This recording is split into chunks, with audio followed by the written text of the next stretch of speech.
십세기경에 이 양반이 가톨릭 교회로 가지고 가서 죽음에 이르는 7가지 죄라고 이렇게 명명을 하고, 그것이 지금까지 기독교계에 전해 내려오고 있습니다.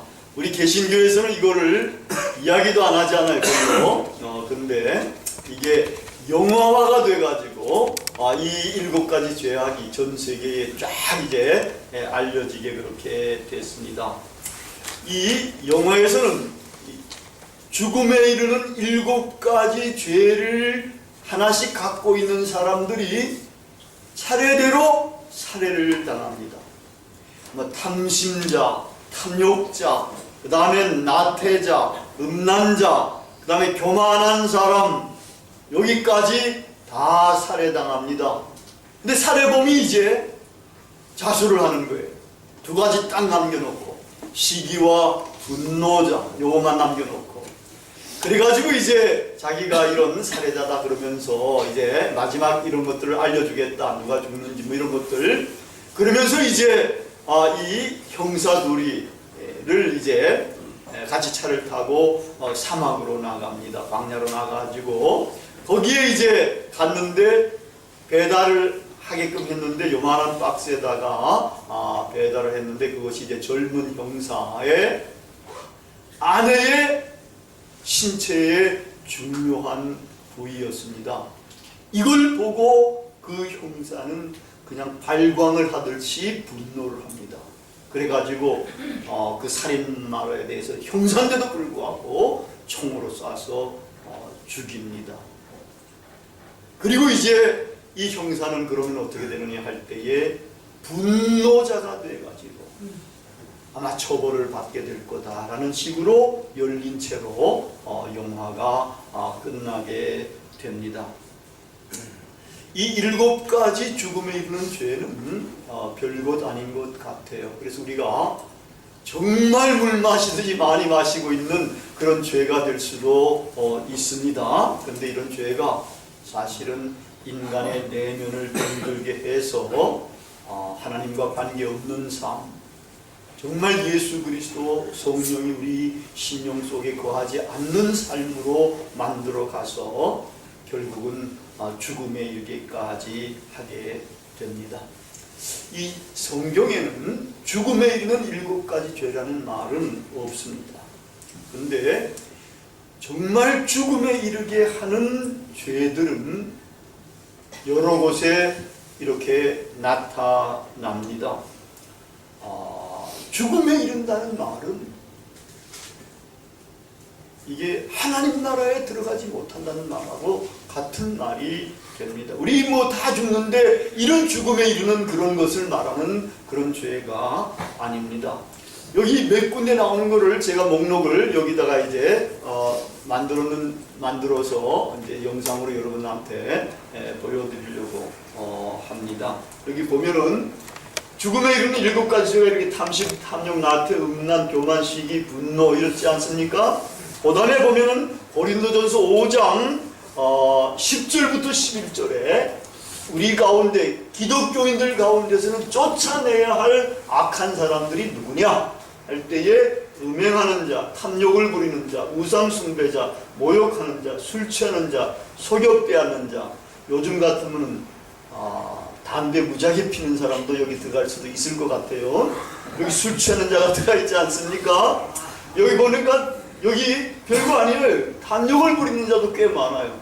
근데 이런 것들 속여 빼앗는 자 이런 사람들이 다가 기독교인들 가운데 거룩한 성총회에서는 추방당해야 할 사람들로 이렇게 이야기를 하고 있습니다. 그 다음에 이제 6장 9절부터 11절 오늘 읽은 거기 말씀 보면은 여기에 이제 10가지가 나옵니다. 10가지의 사람들이 하나님 나라를 상속받지 못할 죄인들로 해가지고 음행하는 자, 우상숭배자, 간음하는 자, 탐색, 남색, 도적, 탐욕자, 술 취하는 자, 모욕하는 자, 속여 빼앗는 자 이런 식으로 10가지가 나오는데 여기도 이게 정리를 하면은 음행하는 자들이 많아요. 음행, 간음, 탐색, 남색 이거 전부 다 음란한 음행을 범하는 그런 사람들에 해당되는데 종류가 좀 다르지요. 이 탐색하는 자는 남창을 말하고 남색하는 자는 요것은 이제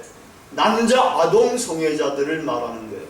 그렇기 때문에 이런 것들도 벌써 옛날부터 이런 추악한 성범죄들이 꽤 많았는데 이때는 이제 이것도 거의 동성은 비슷하지만 동성애는 없었던 거죠. 그건 나중에 잠깐 말씀을 드리려고 합니다. 근데 그 다음에 이제 마지막에 이제 요한계시록에 나오는데 불과 유황의 못에 던져질 자들로 해가지고 여기도 8가지의 부류의 사람들이 언급되고 있습니다. 이 두려워하는 자, 죽음에 대해서 믿지 않는 자, 불신자, 흉악한 자, 살인자, 음행하는 자, 점술가, 우상숭배자, 거짓말하는 자, 이런 사람들이 이 불과 유황 못에 던져질 자들로 되어 있고, 이것이 던져지는 사람들은 둘째 사망에 처해지는 자들이다, 이렇게 밝히고 있습니다. 우리가 이제 본 이런 목록 가운데서 오늘 읽은 본문 말씀은 아주 인상적으로 짜여져 있습니다. 요 보면은 한간 올려보면은 거기에는 먼저 이렇게 나옵니다. 알지 못하느냐, 불의한 자가 하나님 나라를 상속받지 못한다는 것을 미혹받지 말라. 그러면서 이제 10가지의 이런 이제 죄인들의 목록이 이렇게 나옵니다. 그러면서 요 목록이 나온 다음에 또 무슨 말이 나오는가 하면은 이러한 사람들은 하나님의 나라를 상속받지 못한다, 이렇게 나옵니다. 그래서 하나님 나라를 상속받지 못한다는 말이 이 10가지 죄인들 목록 앞에 나오고 바로 뒤에 나오고 있습니다. 그래서 이걸 에워싸고 있고, 그래서 결정적으로 이것을 강조해 주고 있다는 겁니다. 이 10가지 죄를 범하는 사람들은 하나님 나라에 들어가지 못한다는 것을 이 목록은 그 자체로 강조를 해주고 있습니다. 근데 여러분, 우리 개신교는 조금 식당도 보면은 그냥 무슨 식당으로 비교하는가 하면은 장터에 있는 그런 식당들로 이렇게 고급 식당은 아닌 것으로 비교를 많이 합니다. 가톨릭하고 비교해서는. 근데 이 죄에 대해서 심각성이 굉장히 높습니다. 제가 하나님 나라를 계속해서 강조를 굉장히 많이 하고 있잖아요. 이게 정말 좋은 거기 때문에. 근데 이제는 이 하나님 나라에 올인해야 될 우리가 이제는 이 부정적인 부분들, 죄에 대한 부분들, 이런 것들도 다 걷어내야지만 이 나라에 온전하게 들어갈 수가 있게 된다는 것을 놀랍게도 성경은 엄청 강조하고 있는데, 우리는 듣기 좋은 것만 설교해서 그런지 이런 이야기들을 별로 잘 이야기를 하잖아요. 여러분도 이 죄 문제 이야기 들으니까 좀 듣기 좋지 않지요? 근데 이거를 들어야만 하는 겁니다. 쓴 약도 먹어야 하는 거예요. 이 말씀을 듣고 이렇게 살지 않으면은 여러분들이 마지막 날에 큰 코를 다치게 될 수가 있게 됩니다. 여러분, 이 하나님 나라를 상속받지 못할 죄들, 이건 7가지 죄보다 훨씬 많잖아요. 여기 이제 우리가 목록을 보니까 이런 죄들이 뭐가 심각한 겁니까? 뭐 때문에 이게 하나님 나라를 상속받지 못할 거예요? 거짓말하는 사람들이라든지, 남을 속여 빼앗는 사람들이라든지, 술 취한다든지, 이 모욕을 비방한다거나, 뭐 이런 거 나태한다거나, 이게 무슨 분노하거나, 뭐 우리가 다 할 수 있는 것들이 이게 뭐가 큰 죄입니까? 이게 큰 죄가 됩니다. 예수님께서는 형제에 대해서 분노하는 자마다 이게 살인죄에 범하는, 또 형제 자매들에 대해서 이제 음욕을 품는 자마다 이미 가늠한 사람이 된다는 거예요. 굉장히 예수님께서는 심각하게 이야기를 합니다. 또 남에 대해서 병신이라고 하고 뒤에서 비방하고 욕하면은 이게 지옥불에 떨어지는 사람이 된다는 거예요. 예수님과 사도 바울이나 이런 위대한 분들은 엄청나게 죄 문제를 강조하고 있는 거예요. 왜 죄가 이게 무서우냐 할 때에, 여러분, 죄는 꼭 어두움과 빛과 비슷한 거예요. 여러분, 어두움은 빛에 가까이 갈 수 있습니까? 절대로 어두움은 빛에 가까이 갈 수가 없어요. 빛이 비추다 그러면 어두움은 사라져야 되는 겁니다. 죄와 하나님과의 관계가 그런 관계라는 겁니다. 하나님은 거룩하신 분이고 정의로우신 분이고 빛을 구하시는 분이기 때문에 죄와 어두운 이런 것들은 거기에 갈 도리가 없다라는 거예요.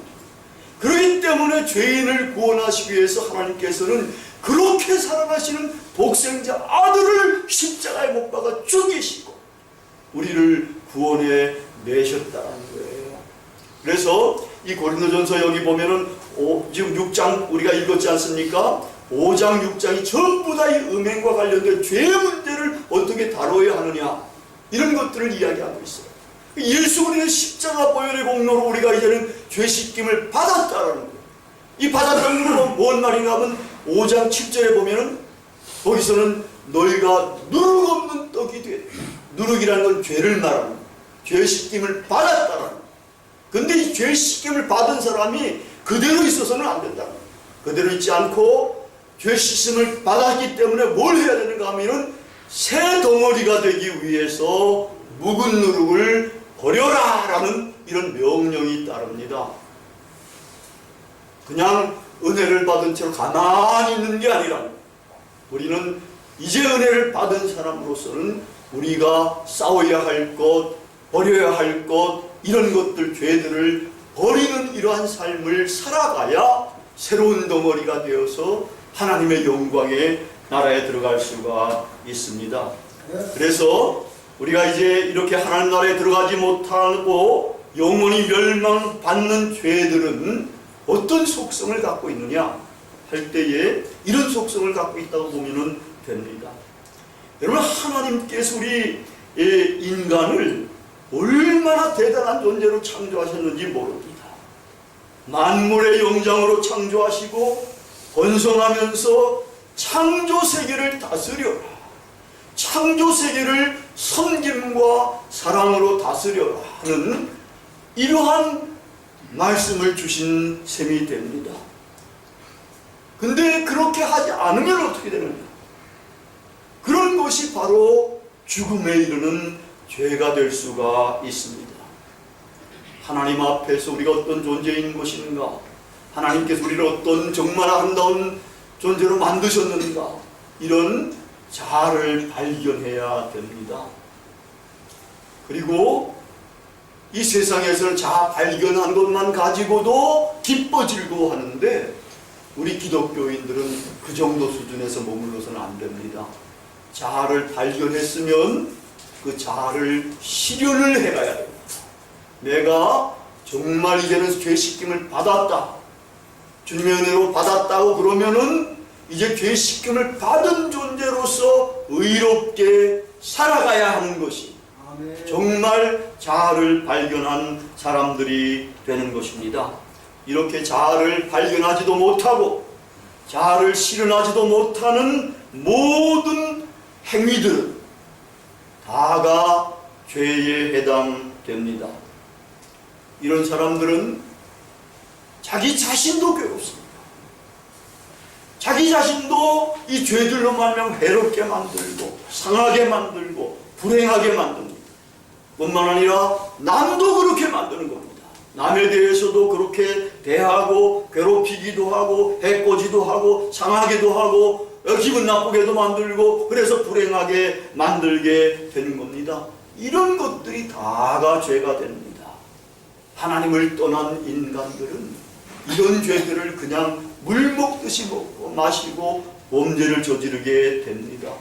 이러한 죄를 사함을 받지 못하면 죄 씻김을 받고 거룩함과 의로움에 거하지 않으면 하나님의 나라를 상속받지도 못합니다. 그래서 이런 것들 보면은 나태한 것조차도 죄라는 것을 우리가 이해할 수가 있습니다. 또 시기, 질투, 분노 이런 것들도 다 정말 죽음에 이르는 죄가 될 수가 있습니다. 우리 교회가 예수님의 가족 공동체로 이렇게 표방하면서 나가는데 우리가 정말 예수 그리스도 안에서는 서로가 형제 자매가 되는 겁니다. 형제 자매가 될 때에 좀 저 사람이 많은 걸 가졌다고 해서 시기한다거나 저 사람이 조금 잘못했는데 막 분노한다거나 이런 것들이 다가 잘못됩니다. 여러분 형제 자매들한테 정말로 그렇게 조금 잘못된다 해서 막 분노한다거나 또 좀 더 잘 된다 해가지고 막 시기한다거나 이런 것들이 안 된다. 또 하나님이 우리를 얼마나 좋은 존재로 만드셨는데 나태하고 그래가지고 자기를 멸망시키는 그런 일들이나 하고 술 취하고 방탕하고 뭐 이런 식으로 나가면은 이거는 안 된다는 겁니다. 우리가 이렇게 보면은 정말 우리의 내면적이나 외면에서 정말 수많은 죄악들이 우리를 안팎으로 에워싸고 있는 것 같습니다. 그렇다고 해도 과언이 아닙니다. 이러한 거대한 악들, 죄들이 우리 주위에 굉장히 많이 있다고 볼 수가 있어요. 이런 고악들을 우리가 뚫고 거룩함과 의로움의 삶을 살아야 합니다. 아멘. 정말 이제는 누룩 없는 떡이 되었다 그러면 누룩들을 버려야 합니다. 죄들을 버리고 죄를 짓지 않는 쪽으로 자꾸 사랑과 의와 섬김과 봉사와 좋은 것들을 남들한테 자꾸 해주려고 하는 그런 쪽으로 나아가야 하는 겁니다. 우리는 성령과 예수 그리스도의 피로 말미암아 하나님의 독생자들의 피로 말미암아 구속함을 받은 놀라운 존재들이 아닙니까? 거룩함을 받았기 때문에 이 거룩함을 우리의 삶으로 우리의 몸으로 이것을 증명해 나가야 하는 겁니다. 생각도 마음도 행동도 입에서 나오는 말조차도 우리는 거룩한 것들을 해가야 되는 겁니다. 그렇지 않으면은 하나님 나라를 상속받지 못합니다. 교회에 다닌다고 하더라도 그런 죄를 지으면 이건 죽음에 이르는 죄에 해당하기 때문에 하나님과 관계가 없게 되고 하나님 나라를 상속받지 못합니다. 프리모 레비가 지은 지금 아니면 언제라는 자전적 소설이 얼마 전에 새롭게 번역이 돼서 출판이 됐습니다.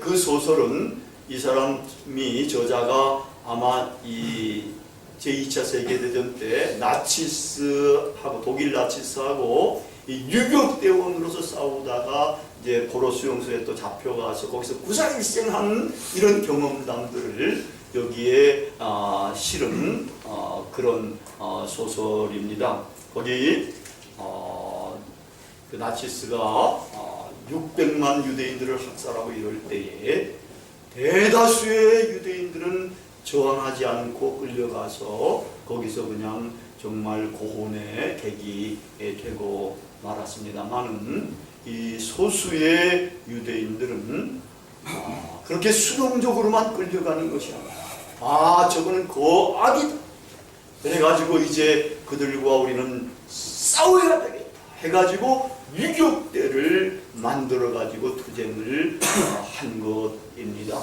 그래가지고 유격대원들이 그래도 마지막까지 싸워서 어떻게 됐는가 하면은 승리하는 쪽에 편에 서게 됐다는 그런 것들을 생생하게 기록한 책입니다.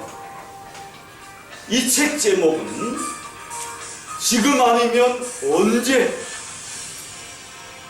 그러한 거악과 싸우겠느냐 라는 독자들을 향한 유대인들을 향한 질문이라고 할 수가 있습니다. 우리도 거악처럼 우리를 에워싸고 있는 이러한 죄들과 싸워야 합니다. 지금 아니면 언제 싸울 수가 있겠습니까? 싸우지 않으면 아우슈비츠 수용소와 같은 이런 수용소에 희생당한 사람들처럼 결국은 그렇게 우리도 희생을 영원히 당하게 됩니다. 지금 아니면 언제? 지금부터 우리는 우리 주위에 자기의 내면에 있는 죄악과 싸워서 이겨야 합니다. 우리도 마음을 단단하게 먹고 이러한 죽음에 이르는 죄악들과 싸워 이겨서 아름다운 삶, 승리를 쟁취하는 삶을 살아야 하는 겁니다. 아멘. 그 악이 죄가 엄청나다 라고 해서 자포자기할 필요가 없습니다. 그 죄와 악이 아무리 많고 아무리 크다 하더라도 우리를 구원해내신 우리 주 예수 그리스도보다 크지 않습니다. 우리를 구원해내신 우리 주 예수 그리스도는 마녀보다도 크신 분입니다. 그분은 모든 것을 할 수가 있는 분입니다. 그분의 성령과 그리스도의 보혈의 공로로 우리는 깨끗함을 받은 자들로서 이제는 그분의 능력을 다시 한번 힘입으면 죄와 악들과 싸워 나가야 하고 또 싸워서 이길 수가 있습니다. 우리가 이제 이런 것들을 이겨내기 위해서는 특별히 두 가지 죄들, 시사와 관련된 두 가지 죄만 오늘 여기서 언급을 하려고 합니다. 그 중에 하나가 아주 사소한 죄입니다. 거짓말하는 죄입니다. 이 거짓말하는 죄를 범하지 말아야 합니다. 요한계시록에 21장 8절에 보면은 거짓말하는 자는 믿지 않는 자들과 함께 영원한 불못에 던져지게 된다고 했습니다. 둘째 사망에 처해지게 된다는 겁니다. 거짓말이 뭐 대단하다고 이럴 것입니다. 근데 이 거짓말에 대해서 경종을 울린 시인이 있습니다. 그 러시아의 예부투첸코라는 이런 반체제 시인인데 이분은 대중의 인기도 굉장히 얻었던 그런 사람입니다. 그 사람이 이제 거짓말이라는 시를 썼습니다. 이렇게 시작합니다. 아이들에게 거짓을 말하는 것은 잘못이라네. 허위를 진실인 양 말하는 것도 잘못이지. 이렇게 나가면서 마지막에 이렇게 끝납니다. 잘못을 알면서도 용서해서는 안 돼. 그냥 두면 반복되고 늘어나. 나중에 우리 학생들은 우리가 용서한 걸 용서하지 않을 테니까. 기독교적인 생각하고는 조금 다릅니다만은 거짓말에 대해서 이렇게까지 경종을 울리고 있습니다. 거짓말한 것을 학생들조차도 용서하지 않는다. 거짓말한 것을 용서한 것조차도 용서하지 않는다. 이런 식으로 이야기를 했습니다. 요즘 대선 때라 그런지 가짜 거짓 뉴스가 얼마나 많이 횡행하는지 모릅니다. 그 유포하는 사람, 만든 사람들은 정말 문제가 되는 사람들입니다. 사회를 혼탁하게 만들고 올바른 것을 분별하지 못하게 만드는 정말 용서받지 못할 그런 죄를 범하는 사람들이라고 할 수가 있습니다. 대선 후보자 가운데서도 거짓말을 하는 사람들이 있는 것 같아요. 아마 우리가 그러한 사람들을 용서해가지고 표를 몰아주면은 아마 우리의 후대 사람들은 그렇게 한 우리를 용서하지 못할 수도 있을 것입니다. 거짓말하는 죄는 그 근본 깊은 마음 속에 진리이신 주님이 계시지 않기 때문입니다. 진리와 함께 기뻐하는 남에 대한 사랑도 인간에 대한 존중도 없습니다. 자기 유익만을 구하기 때문에 거짓말을 합니다. 거짓말을 하는 것을 하나님도 용서하지 않습니다. 죽음에 이르는 죄가 됩니다. 하나님 나라를 상속받지 못합니다. 근데 거짓말 중에서 새하얀 거짓말이 있습니다. 새빨간 거짓말은 이렇게 죽습니다. 근데 새하얀 거짓말은 그래도 해도 괜찮다고 그래서 숨통을 조금 튀어놨습니다. 새하얀 거짓말은 예를 들면 공동체가 위기에 처하는 어떤 테러리스트들이 이 공격을 하려고 그러면서 어떤 사람을 잡아가지고 그 사람 비밀번호를 알면 문을 열어준다든지 뭐 이렇게 해라. 그럴 때 거짓말로 비밀번호를 가르쳐준다든지 뭐 이렇게 해가지고 이 테러리스트들이 테러를 못하게 만드는 이런 이건 새하얀 거짓말이에요. 테러리스트를 볼 때는 새빨간 거짓말이라고 했겠지만 우리가 볼 때 이건 새하얀 거짓말이기 때문에 이런 거는 괜찮다는 겁니다.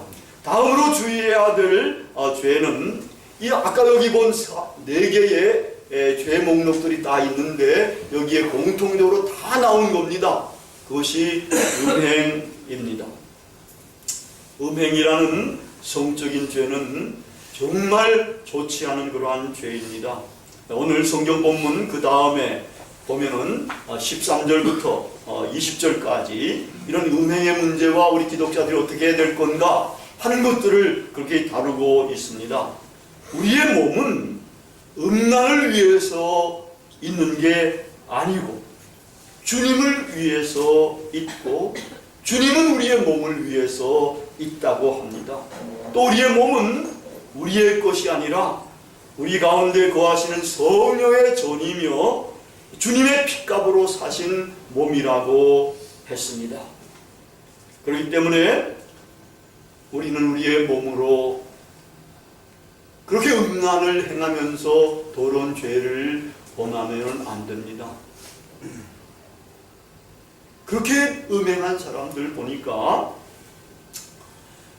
구약의 출애굽한 백성들이 모세가 시내산에 올라가서 그 십계명판을 받으려고 그럴 때 밑에서는 엄청나게 음란한 짓들을 많이 하고 우상도 숭배하고 금송아지까지 만들고 그랬어요. 그래가지고 내려와가지고 이제 나중에 징벌을 하는데 한 날에 2만 몇 명이나 이렇게 그냥 죽임을 당하는 그런 엄청난 사건들이 있었습니다. 그러니까 이 음란한 죄 이런 것들은 굉장히 우리가 주의해야 될 그런 죄가 됩니다.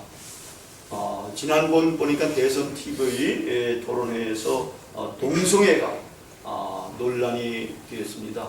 동성애를 찬성하느냐 반대하느냐 뭐 그 법을 어떻게 해야 될 거냐 뭐 이런 것들 때문에 어느 분은 뭐 이야기를 해놓고서 나중에 사과까지도 하는 이런 일들이 있었습니다. 근데 이 동성애 문제는 굉장히 심각하면서도 복잡한 문제입니다. 이 문제에 대해서 제가 보니까 미니애폴리스에 있는 조나단 파넬 목사님의 견해가 상당히 괜찮은 그런 견해라서 간단하게 소개를 하도록 하려고 합니다. 기독교인으로서 우리는 다른 죄들과 마찬가지로 동성애가 사람들이 천국에 갈 수 없게 만든다는 것을 진정성을 가지고 믿는다. 그리고 결론적으로 우리는 하나님의 임재 가운데에 영원한 기쁨을 누리지 못하게 하는 어떤 죄도 반대합니다. 우리도 이런 입장을 가지고 모든 성적인 죄를 배격하면서 우리가 거룩하게 살며 우리의 몸으로 하나님에게 영광을 돌려야 합니다. 죄는 우리가 생각한 것보다도 훨씬 깊고 무겁고 광범위하고 무섭습니다. 영원한 죽음에 이르게 합니다. 우리가 과거에는 우리의 안팎으로 거대한 죄들, 많은 죄들에 둘러싸여서 죄로 범벅이가 되어 살았을지 모릅니다. 그러던 우리가 이제는 우리의 주님 예수 그리스도의 십자가 보혈의 공로를 힘입어서 이제 새롭게 돼가지고 힘을 받고 거룩함과 의로움에 이르게 됐습니다. 이러한 우리들은 이제 누룩 없는 떡이 되었으니까 묵은 누룩을 버려야 합니다. 아멘. 그래서 죽음에 이르는 그러한 죄들을 짓지 말아야 합니다. 우리의 입술과 우리의 생각과 우리의 마음과 우리의 손과 우리의 행동으로 범하는 이러한 죄들을 이제는 짓지 않도록 노력을 해야 합니다. 주님의 도우심과 주님의 능력을 늘 요구하면서 죄들과 싸워 이겨야 합니다. 예수 그리스도께서 피로 사신 우리의 몸으로 하나님에게 영광을 돌려야 합니다.